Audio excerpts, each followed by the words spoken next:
কোনো মেয়ে বা ছেলে যদি বাবা মার অমতে পালিয়ে গিয়ে বিয়ে করে, তাহলে ইসলামে তা কতটুকু গ্রহণযোগ্য?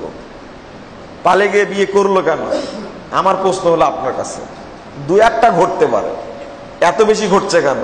আপনার তাকে জন্ম দেননি, দেন, প্রশ্ন দেন, সবগুলো দিন আমাকে। আল্লাহু আকবার, এটা কোন কথাবার্তা এগুলো? আগেই বলতেন যে প্রশ্ন দিয়ে শুরু করে, প্রশ্ন উত্তর করলে মানুষ শর্টকাটে অনেক বিষয় জানতে পায়। জি, যদি মেয়ের বাপের অমতে মেয়ের অভিভাবক যদি জানতে না পারে বিয়ে করে, বিয়ে বাতিল। যে কোনো সময় হোক, 30 বছর হলে বিয়ে আবার পড়াতে হবে। বিয়ে বাতিল, এই বিয়ে আবার পড়াতে হবে। বাপকে সামনে রেখে দুইজন সাক্ষীকে নিয়ে আবার বিয়ে পড়া দিতে হবে, যদি বিয়ে করার 30 বছরও হয়। কথা বোঝা গেছে?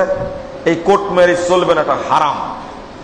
মেয়ের বাবা বা মেয়ের অভিভাবক যদি না জানে, তাহলে বিয়ে হবে না, বিয়েটা বাতিল হবে, আবার বিয়ে পড়াতে হবে।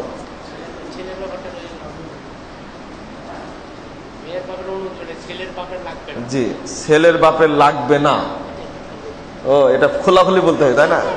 ছেলের বাপের অনুমতি লাগে না, তবে বিয়ে হয়ে যাবে, বিয়ে হবে। তবে বাপ যদি বলে তোমার বউ চলবে না, বাড়িতে পাঠা দাও, তা আবার পাঠাও দিতে হবে। কথা বুঝতে পারেননি? বিয়ে জায়েজ।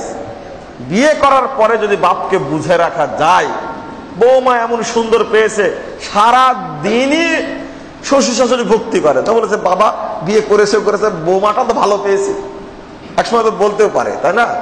আর যদি বলে যে বিয়ে করেছো তো বাড়িতে তুলতে পারবা না, তোমার বউ চলবে না, এটা যদি আক্রোশমূলক হয় তাহলে ধৈর্য ধারণ করবে। আর যদি বাস্তবই হয়, কোনো ত্রুটি এমন কথা উল্লেখ করে যে তুমি তো বিয়ে করেছো, তোমার বউ তো অন্য লোকের সাথে প্রেম করে, এই বউ চলবে না, তাহলে সাথে সাথে পাঠা দিতে হবে। কথা বোঝা গেছে? এটাও কিন্তু পিতামাতার হক। যদি কোনো আত্মীয় শিরিককারী হয়, তার সাথে সম্পর্ক রাখা যাবে কিনা? সম্পর্ক রাখবেন আপনি, কিন্তু তার সাথে শিরিকে জড়িয়ে পড়বেন না। পহেলা বৈশাখের পান্তা খাবেন না, খবরদার।